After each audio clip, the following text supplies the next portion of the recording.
है स्ट्रॉन्ग और वीक, जिसमें स्ट्रॉन्ग 2 टाइप्स के होते हैं, कोजेंट और अनकोजेंट। ओके, तो मैं आपको कुछ क्वेश्चन दिखाती हूँ।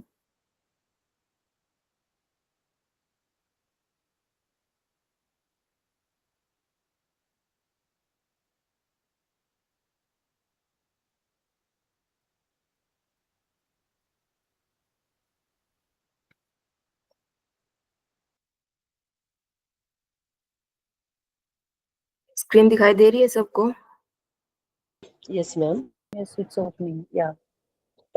यहाँ पे देखो आंसर तो पहले से है, लेकिन आपको यहाँ पे क्वेश्चन को समझना है कि क्वेश्चन किस तरह से आएंगे। आपको पता होना चाहिए कि ये आंसर आया है तो किस तरह से आया हुआ है। ओके, तो फर्स्ट क्वेश्चन पढ़ेंगे। A deductive argument is valid if option A premise are false and conclusion is true. Option B premise are false and conclusion is also false. Option C premise are true and conclusion is false. Option D premise are true and conclusion is also true. तो क्या होगा? D. Madam आपने बताया था ना, जो premise true है तो फिर कंक्लूजन भी ट्रू रहेगा। डी आएगा मैम इसमें। हाँ, तो बताए डिडक्टिव आर्ग्यूमेंट किसका वैलिड किसका एग्जांपल है? ओ सॉरी, वैलिड किसका टाइप है? डिडक्टिव आर्ग्यूमेंट का। और डिडक्टिव आर्ग्यूमेंट में क्या होता है? जो कंक्लूजन होता है वो प्रीमाइस को फॉलो करता है। तो वैलिड आर्ग्यूमेंट में क्या होगा? अगर हमारी प्रीमाइस ट्रू है तो कंक्लूजन भी ट्रू होना चाहिए। अगर Yes. कंक्लूजन ट्रू नहीं है तो ये फिर इनवैलिड आर्ग्यूमेंट हो जाएगी। Okay. Next question. In inductive reasoning, the conclusion is probable, certain, definite, predictable. क्या होगा? Probable Probable. ए होगा। A. और सर्टेन किस में होगा? Certain. डिडक्टिव में। वो तो स्ट्रांग में डिडक्टिव होना चाहिए मैडम। क्या कोई बोल रहा था कुछ?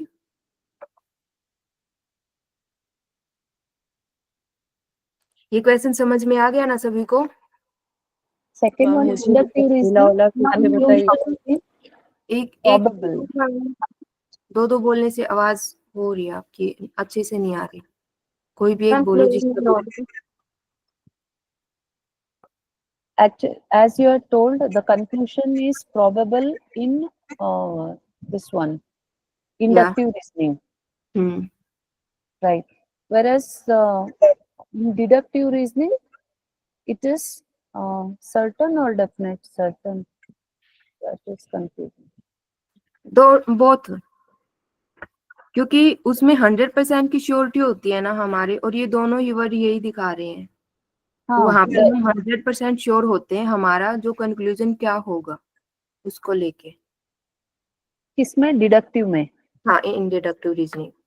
So certain or definite में, if it is deductive, this one, it is which one? Certain or definite? Definite.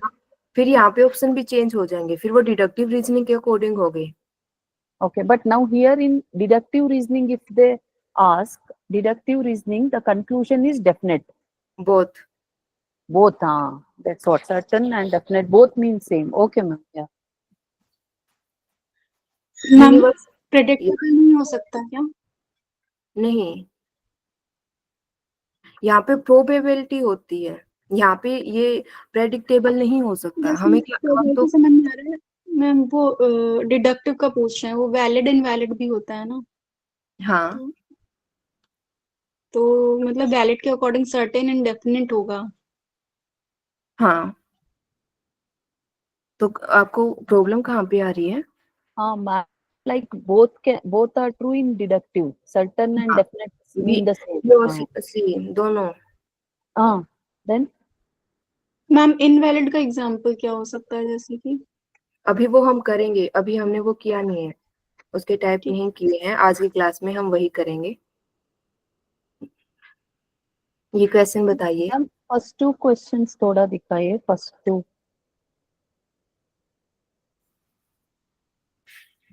Yeah, this one. Yeah, 1 second. Yeah, in deductive. Okay, ma'am. Thank you. Next question is, universal or particular is the classification of the proposition on the basis of. Quantity. On the basis of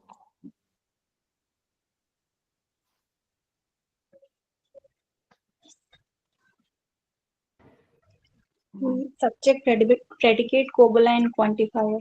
yeah, Basis on quantity. on the basis of truth. बताइए, question समझ में आया? ये quantity के base पे होगा, quality के base पे, वैलिडिटी के बेस पे और ट्रुथ के बेस पे। Ma'am quantity Quantity. क्वांटिफायर दे दिया हुआ है उसके ये parts. All know that, right? Universal किसको डिनोट करता है? All or no. मैम इसमें तो ट्रुथ होना चाहिए।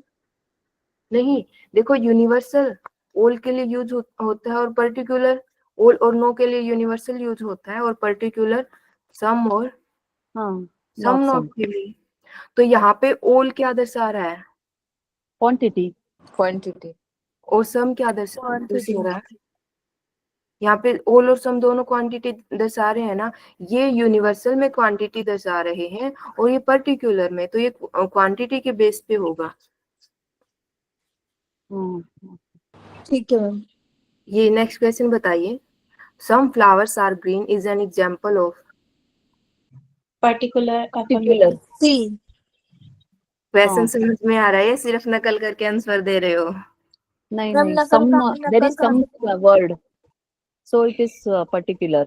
सबको समझ में आ गया ना? एफर्मेटिव पॉजिटिव इसलिए मैम पॉजिटिव है इसलिए अफर्मेटिव आपने बताया था पॉजिटिव। क्योंकि सम क्या है, सम क्या होता है, पर्टिकुलर होता है। और ये सम हाँ. किस क्या होता है, जैसे सम नोट होता है वो तो हो गया हमारा नेगेटिव, और सम क्या होता है, अफर्मेटिव होता है। तो इसका आंसर क्या आ जाएगा? पर्टिकुलर। Particular affirmative. हाँ. The major Ma'am- term is. Ma'am third and fourth एक बार शो कीजिए ना, थर्ड फोर्थ लाइक थर्ड या third and fourth. Okay, affirmative. हाँ, thank you. The major term is. The major term is predicate of the conclusion. Major term is predicate of the conclusion. क्या होगा? C ma'am, predicate of the conclusion. और अगर मैं यहाँ पे major term की जगह माइनर बोलूं तो माइनर टर्म कौन सी होगी? Subject Subject. of the conclusion. subject of the minor is subject. और मिडल टर्म कौन सी होगी? Premises no. प्रीमाइसिस में क्या? Common. जो कॉमन टर्म्स होती हैं common वो। term. Okay.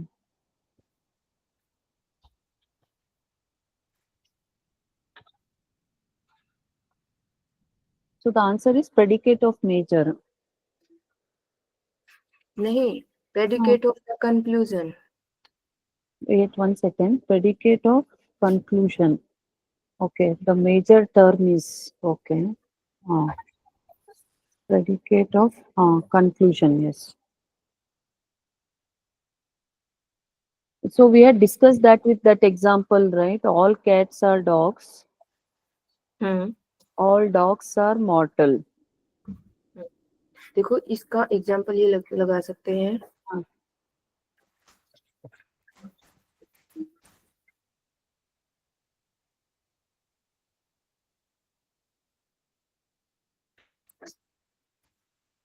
All A are B, some B are C, therefore some A are C। तो इसमें मेजर टर्म कौन सी है? C. Major is C. सी, क्योंकि हमें पता है कि जो कंक्लूजन है उसका प्रेडिकेट होता है वो हमारा मेजर टर्म्स होता है। और इसका माइनर टर्म कौन सा है? ए। A. मिडल टर्म्स कौन सा है? Ah. Middle B. बी। हाँ बी। ओके,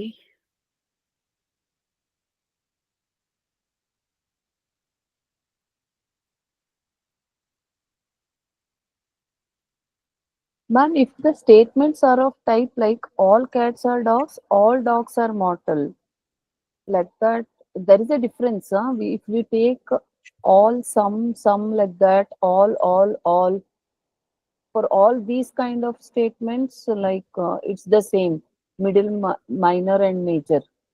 हाँ सभी सभी के लिए सेम है। यहाँ Same पे है ना? यहाँ पे ये नहीं देखना है कि यहाँ All पे some दिया है। quantifiers. हाँ, यहाँ yeah, पे yeah. आपको सिर्फ ये देखना है कि हाँ, सब्जेक्ट और प्रेडिकेट कहाँ पे किस पोजीशन पे यूज हुए हैं। okay, that's it. So we need not bother about all or some no like that. No, no. no. Okay.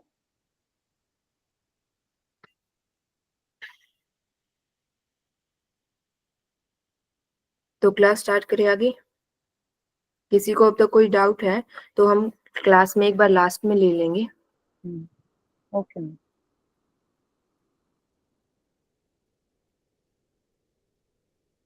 कल हमने ये कर लिया था कि डिडक्टिव और आर्ग्यूमेंट होती है वो 2 टाइप्स की होती है, डिडक्टिव और इंडक्टिव। डिडक्टिव भी 2 टाइप्स की होती है, they have 2 types. Ma'am excuse me 1 second ma'am, ये स्लाइड शो किया तो I think it will be clearly seen.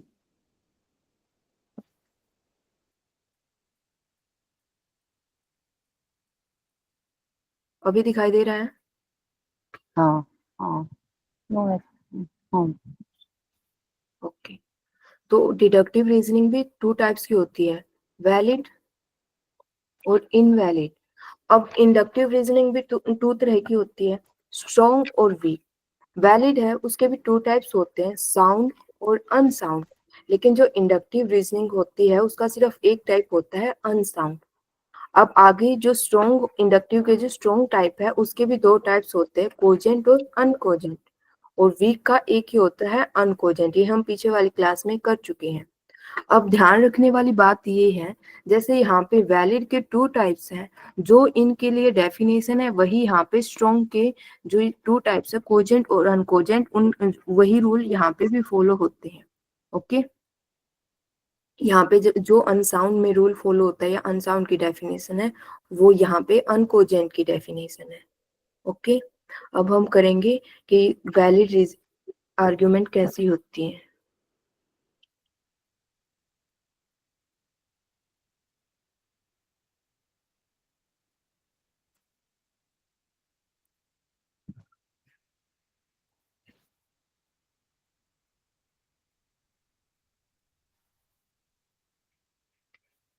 Valid argument कैसी होती है, जहाँ पे जो प्रीमाइज है अगर वो ट्रू है तो कंक्लूजन भी ट्रू होना चाहिए। जो अभी हम क्वेश्चन करके आए हैं, if premise are true then conclusion must be true.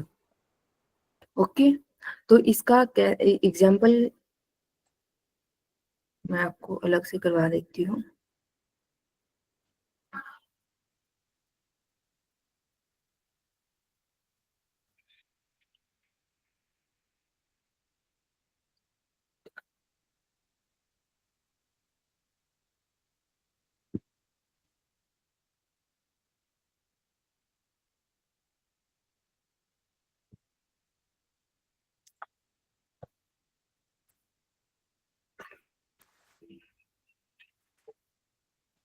अब हमारे पास एग्जाम्पल है, all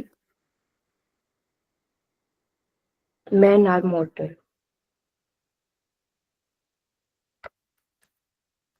are mortal, Ram is the man, therefore Ram is mortal.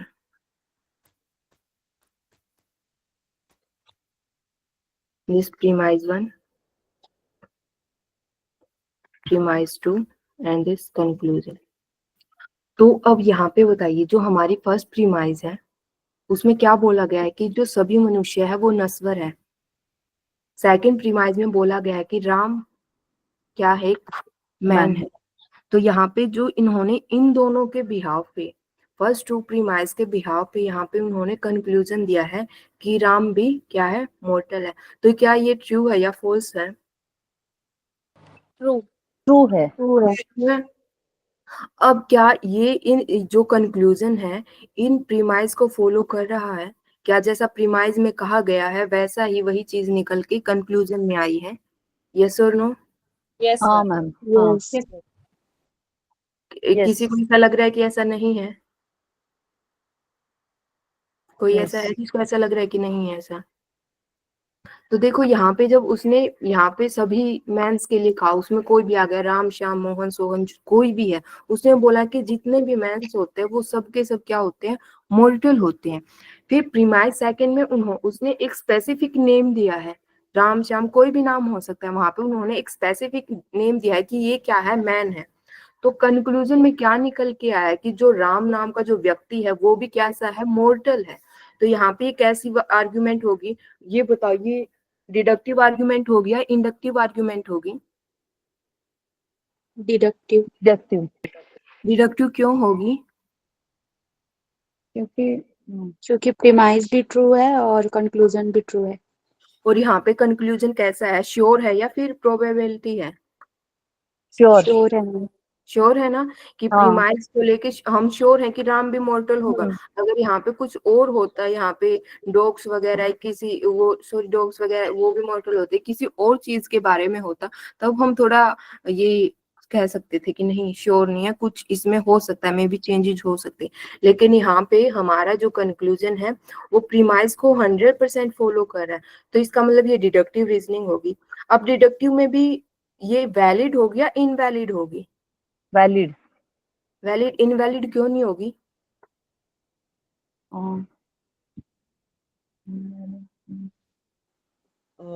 यार वैलिड क्योंकि both premise and conclusion are true.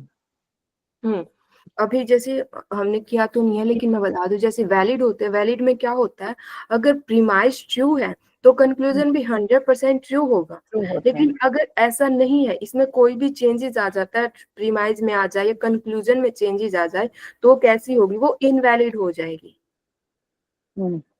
Okay, तो मान लो यहाँ पे जैसे प्रीमाइस ट्रू थी, अगर यहाँ पे कंक्लूजन फॉल्स आ जाता तो वो कैसी हो जाती, वो इनवैलिड हो जाती। इनवैलिड।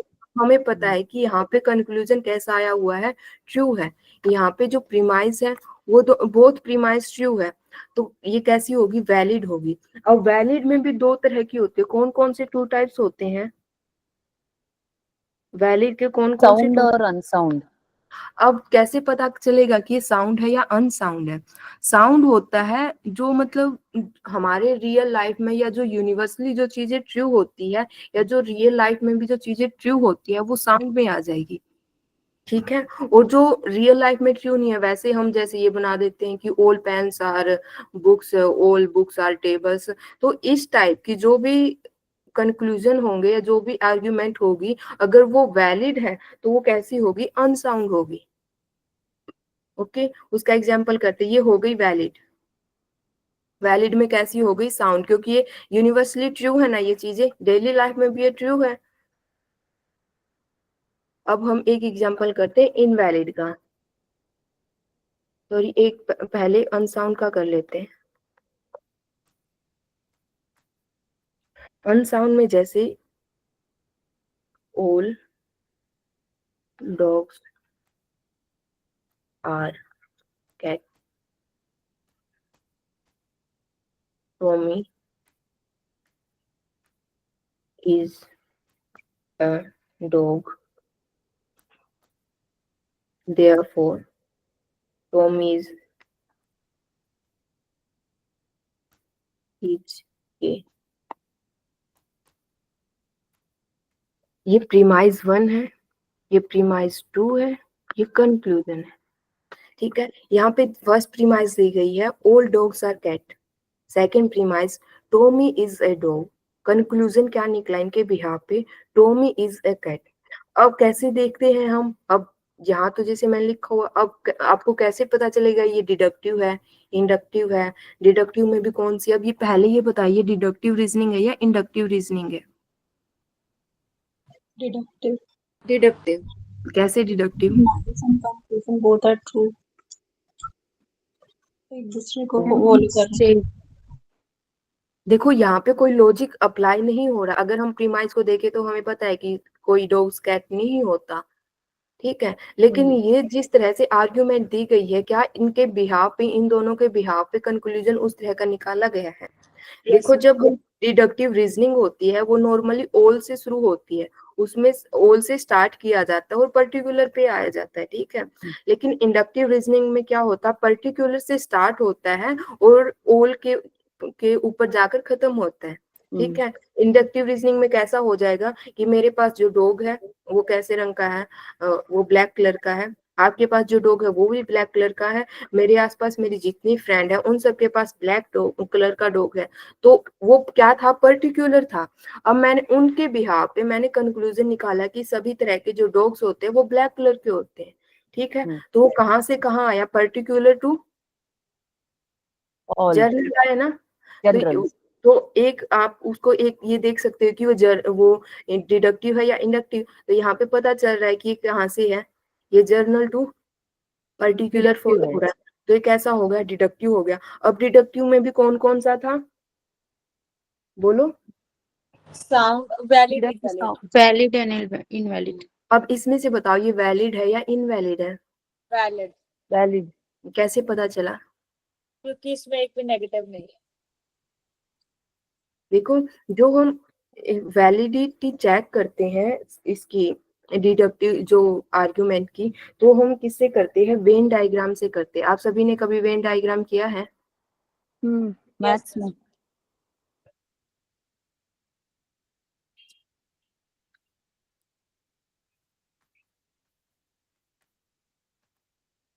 वेन डायग्राम में क्या होता है कि जैसे जब हम ओल का बनाते हैं वेन डायग्राम, तो हम किस तरह का बनाते हैं कि कोई भी सारी की सारी चीजें हैं ओल, अगर मैं कहूँ ओल ए आर बी, तो किस तरह का डायग्राम बनेगा, ओल ए, यानी कि उसने बोला कि सारी की सारी ये, मान लो ए इतनी सारी है, ठीक है, इनकी क्वांटिटी इतनी है, इसने बोला कि ये सारी की सारी कैसी हैं, बी है। बी है। तो किस तरह से डायग्राम बनता है होल का, इस तरह से कि जिसके बारे में जिसको बोला गया है कि वो सबकी सब किसी और जैसी है तो मिड में आएगा, और जिसका जैसा कहा गया है कि वो उस तरह की है तो वो आउटर लेयर आएगी उसकी, ठीक है। और सम की कैसी आती है, सम ए आर बी, तो यहाँ पे सम ए, ये ए है, इतनी सारी ए है, उसने बोला कि सम ए, यानी कि कुछ क्वांटिटी बोला है ना, ओवरलैप। हाँ, तो ये क्या किस तरह से होगी, ओवरलैप करके आएगी उसके कुछ पार्ट से, यानी कि यहाँ पे क्या है, ये दोनों एक साथ शेयरिंग कर रही है, यहाँ पे ये कॉमन है, इतनी कॉमन है, सम ए आर बी। अब नो का किस तरह से बनता है,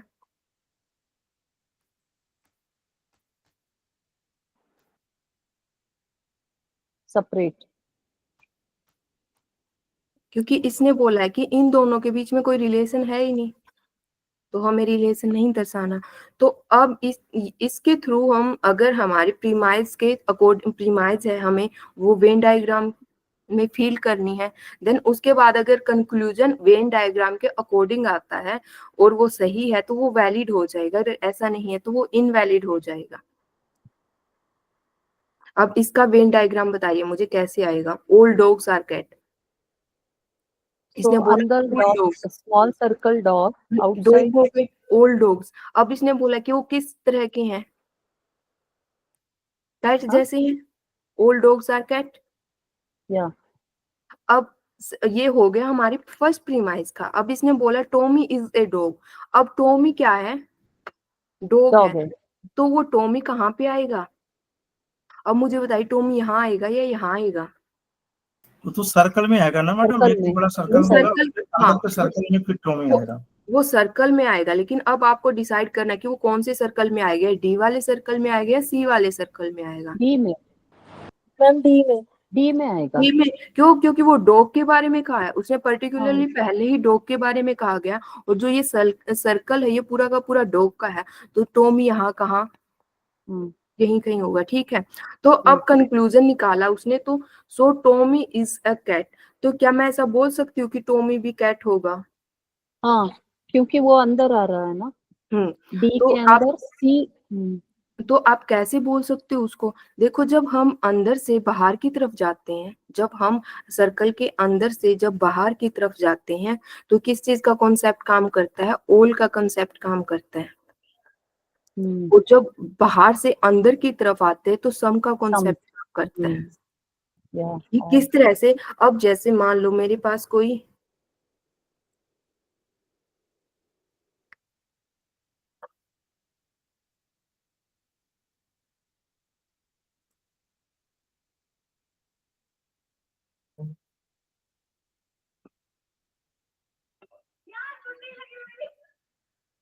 अब मैं बोलूं कि मेरे पास एक ये बर्तन है, ठीक है, इतना बड़ा बर्तन है,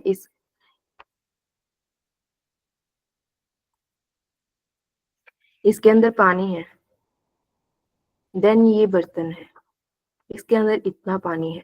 तो क्या मैं ऐसा बोल सकती हूँ कि जो इस बर्तन का सारा पानी इसके अंदर आ जाएगा? क्या ऐसा मैं बोल सकती हूँ? Yes madam. नहीं। क्योंकि ये छोटा है, तो छोटा होता है जो वो बड़े में समा सकता है ना।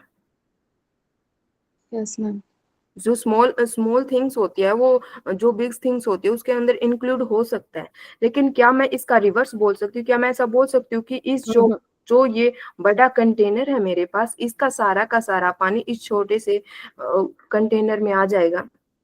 No ma'am, some only some उसका वॉल्यूम ज्यादा है ना, तो नहीं आ पाएगा। नहीं बोल सकते ना। तो यहाँ पे हम किसका काम कर सकते हैं? हम ये बोल सकते हैं इसका कुछ पानी आ सकता है, वो भले ही सम। आधा गिलास हो, आधा कप हो, कितना भी हो, तो हम यहाँ पे सम का कॉन्सेप्ट काम करते हैं। वही हमारे वेन डायग्राम में होता है, जब हम बड़े की तरफ जाते हैं तो किस चीज का काम कॉन्सेप्ट काम करता है? और जब बड़े से छोटे की तरफ आते हैं, सम। सम।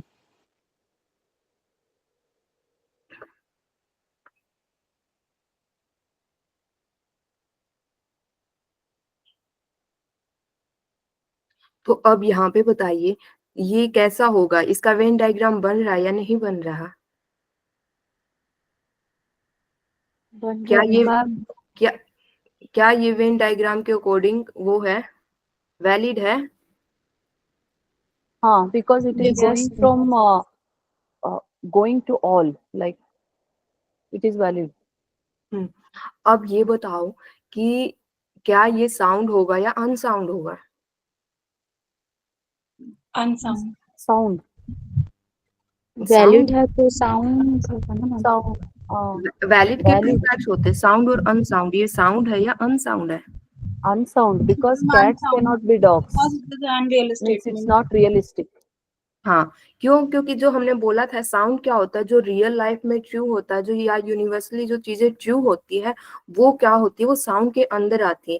लेकिन जो यूनिवर्सली ट्रू नहीं होती है, यानी कि जो हम सिर्फ कुछ चीजों को मिला के वैलिडिटी के अकॉर्डिंग या वेन डायग्राम के अकॉर्डिंग हम कंक्लूजन निकाल देते हैं, तो वो हमारी किस तरह की होगी? वो हमारी अनसाउंड होगी। अब डिडक्टिव रीजनिंग क्लियर है सभी को? हाँ ma'am, this is Ma'am, deductive unsound. This is ma'am जब कंक्लूजन वैलिड है तो हम्म। कैसे अनसाउंड होगा ये? देखो, वैलिड के कितने टाइप होते हैं? 2 टाइप, कौन कौन से? Sound and unsound. और अब वैलिड है, हमें पता है वैलिड है, हमने इसकी वैलिडिटी चेक की। अब हमने ये चेक किया है ना वेन डायग्राम के थ्रू कि ये वैलिड है या इनवैलिड है। अब वेन डायग्राम से हमें ये पता चल गया कि ये वैलिड है। अब वैलिड में हमें ये ढूंढना है कि ये कौन सा होगा, साउंड होगा या अनसाउंड होगा। तो अब इन दोनों को वो डिफाइन करने का तरीका ये है, साउंड क्या होगा? जब वो यूनिवर्सली या रियल लाइफ में जो चीजें ट्रू है वो होगी तो वो साउंड हो जाएगा। लेकिन अगर वो रियल लाइफ में ट्रू नहीं है लेकिन वेन डायग्राम के अकॉर्डिंग वैलिड है, तो कैसी हो जाएगी? अनसाउंड हो जाएगी। ओके, यस मैम, तो रियल लाइफ के उसमें करके देखना है इसको, जो कंक्लूजन है। हाँ, सिर्फ ओके साउंड के लिए, सिर्फ साउंड के लिए। जी। ओके, इनवैलिड एक एग्जांपल कर लेते हैं इनवैलिड का। अब इनवैलिड में अगर मैं बोलूं all man are मॉर्टल,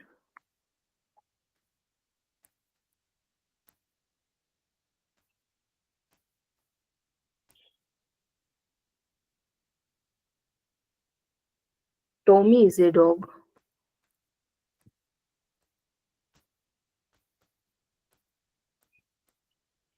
so conclusion निकाल दिया, टॉमी इज मॉर्टल।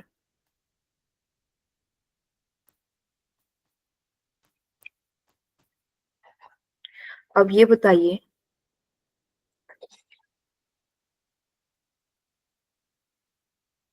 यहाँ पे फर्स्ट प्रीमाइस दी गई है कि ऑल मैन्स आर मॉर्टल। हमें पता है फर्स्ट प्रीमाइस कैसी है, ट्रू है फॉल्स है? ट्रू। सेकंड प्रीमाइस कैसी है?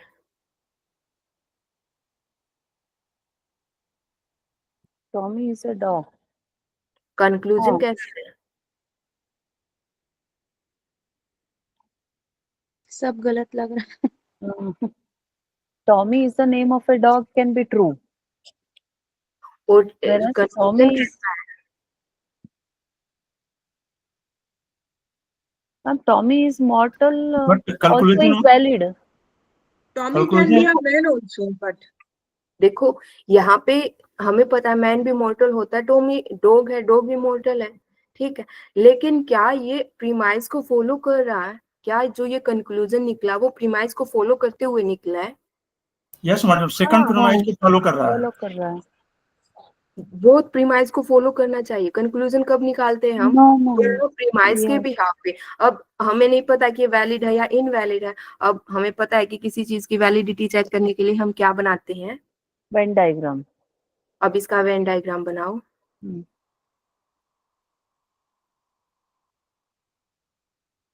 देखो, ऑल मैन आर मॉर्टल,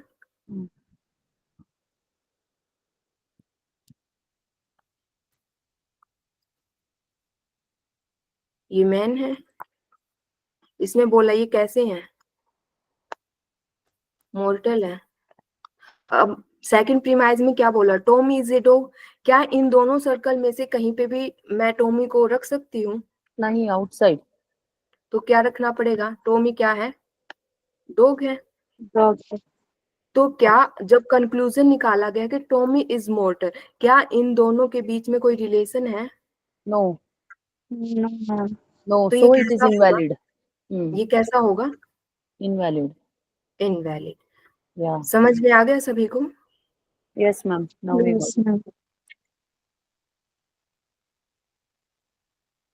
अब हमारा इंडक्टिव रीजनिंग का आता है। इंडक्टिव रीजनिंग में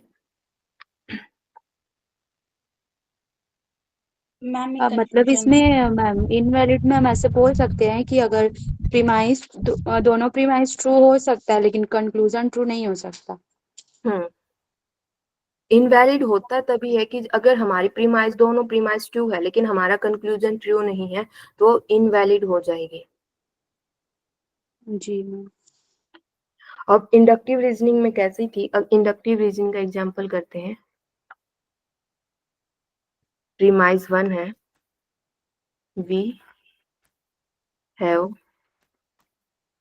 scene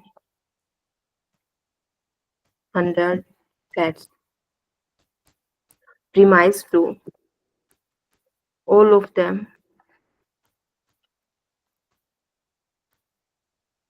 were black. So conclusion निकाला है, all cats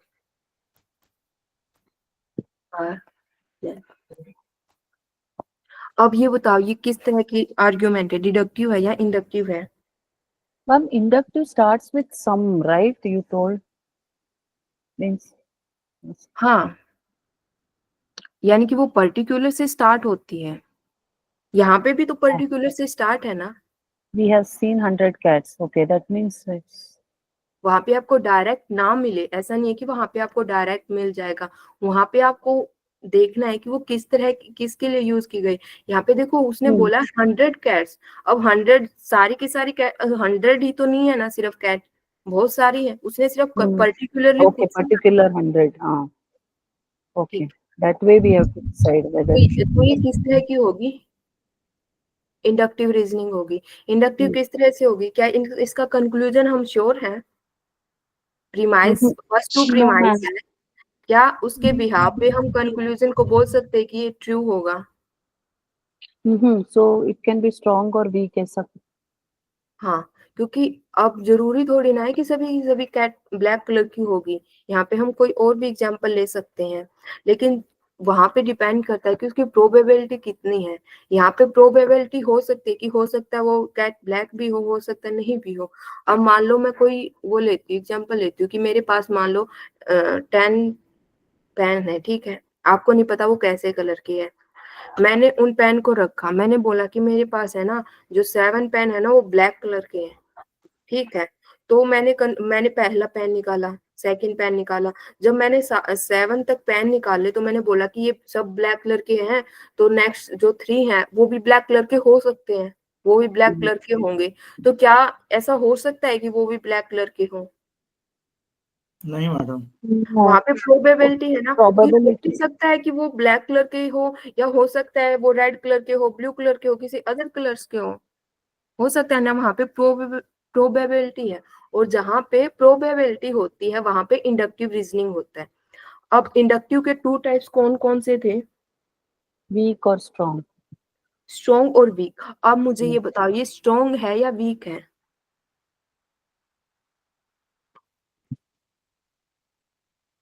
ये तो वीक हो सकता है मैडम ना, क्योंकि ऑल कैट्स आर ब्लैक, ये तो प्रोबेबिलिटी हो सकती है, लेकिन बट स्ट्रॉन्ग तो नहीं बोल। तो ये किस तरह का होगा, ये वीक, Weak. ठीक है, तो ये किस तरह की होगी ये हमारा, क्योंकि हमें पता है कंक्लूजन है ना इसका, इसमें श्योरिटी होने के चांस बहुत कम है, लो प्रोबेबिलिटी है, और जहां पे लो प्रोबेबिलिटी हो वहां पे वीक इंडक्टिव आर्गुमेंट होता है। तो ये कैसी हो गई, अनकोजेंट।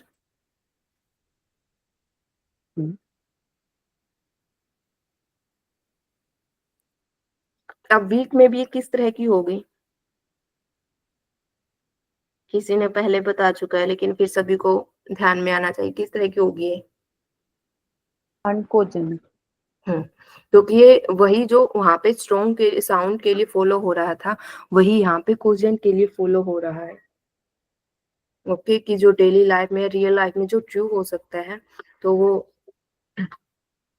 लेकिन ये अनकोजेंट नहीं होगी, ये कोजेंट होगी, क्योंकि मैम ट्रू अनकोजेंट में सभी गलत रहेंगे ना, प्रीमाइज भी गलत रहेंगे, दोनों प्रीमाइज। अनकोजेंट में 1 प्रीमाइज गलत होगी, अनकोजेंट में या अनसाउंड जो भी होता है उसका क्या होता है कि उसमें 1 प्रीमाइज या दोनों की दोनों प्रीमाइज भी हो सकती है, लेकिन कम से कम एक प्रीमाइज तो आपको वहां पे गलत मिलेगी।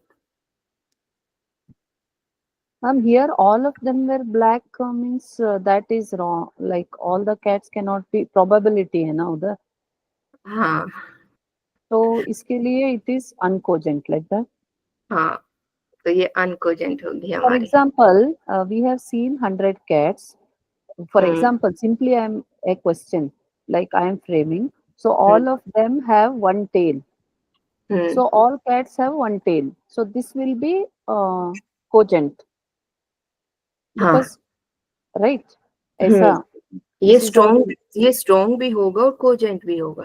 strong and cogent because it is realistic as well as yeah all cats have one tail like that.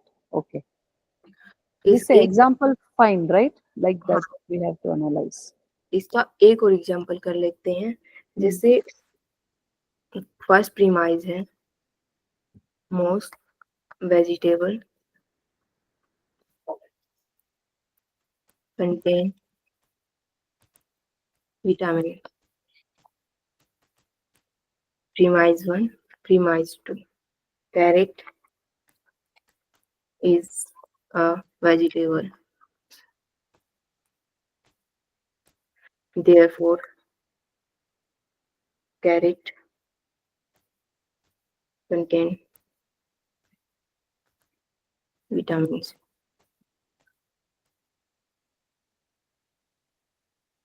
तो ये कैसा होगा? Inductive. ये स्ट्रांग होगा, कोजेंट होगा मैडम। Strong. हाँ. क्यों? क्योंकि देखो इसने बोला कि मोस्ट, इसने ना तो सम बोल, इसने ऑल के बारे में बात नहीं की है, इसने मोस्ट के बारे में बात की है, तो इसका मतलब ये इंडक्टिव है। अब इसने बोला है कि सब जो मोस्ट वेजिटेबल्स होती है ना, वो कंटेन करती है विटामिन। तो कैसे पता चलेगा स्ट्रॉन्ग है या वीक है? इसने मोस्टली चीजों की बात की है, मतलब कुछ एक को छोड़कर इसने मोस्टली सभी चीजों की मोस्टली Majority. वेजिटेबल्स की हाँ. बात कर दी। तो उसमें जो जो वेजिटेबल्स में आएगा तो मोस्टली उनमें से विटामिन कंटेन करेगी। तो ये कैसी हो गई? ये स्ट्रॉन्ग हो गई। अब कोजेंट और अनकोजेंट कैसे पता करेंगे? तो ये सब क्या है, रियल लाइफ में ट्रू है कि जो वेजिटेबल्स होती है वो विटामिन कंटेन करती है। प्रीमाइज ट्रू क्या है कि कैरेट भी वेजिटेबल है, तो ये दोनों प्रीमाइज कैसी है? ट्रू है। Strong. तो कैसी हो गई? कोजेंट। Okay.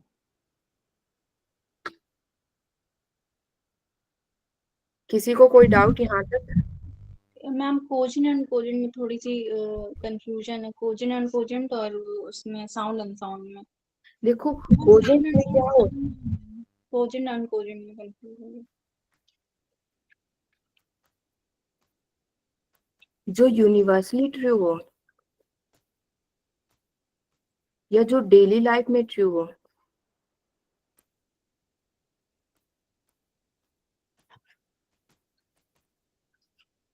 अब कोजेंट और अनकोजेंट और अनसाउंड क्या होता है? और अनकोजेंट जहां पे एटलीस्ट वन प्रीमाइज फॉल्स हो।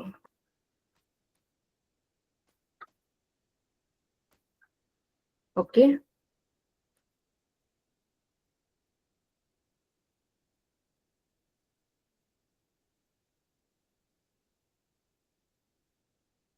किसी और को कोई डाउट? मैडम एक एग्जांपल ले सकते हैं स्ट्रांग अनकोजेंट का? किस चीज का? जैसे अभी स्ट्रॉन्ग का? इंडक्टिव आपने बताया स्ट्रांग, स्ट्रांग का अनकोजेंट, अभी तो आपने स्ट्रांग का कोजेंट बताया ना एग्जांपल। ये हुआ था ना स्ट्रॉन्ग का अनकोजेंट। Instead of carrot, you use some यहाँ पे this one. What? देखो, This ये यहाँ पे spinach. था तो We can use like that, no, ma'am. Most vegetables contain vitamin, right? Then spinach is a vegetable. If you use spinach is not a vegetable, right? Here it becomes false. तो ये अनकोजेंट हो जाएगा। हाँ. यानी कि कोई भी वन प्रीमाइज जो फॉल्स हो तो वो वहां पे So this अनकोजेंट हो can be जाएगा। example, right? This can be example of uncogent and what? This one, inductive.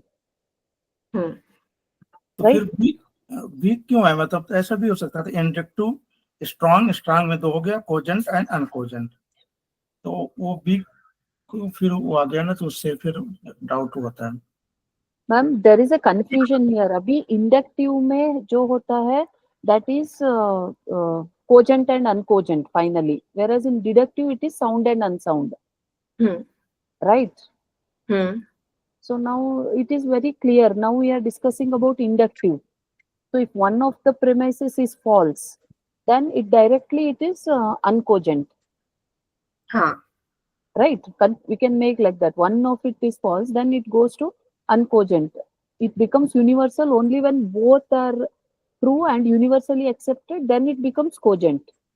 Yes, madam, correct. Right? Then cogent and cogent only. Yeah, that's how.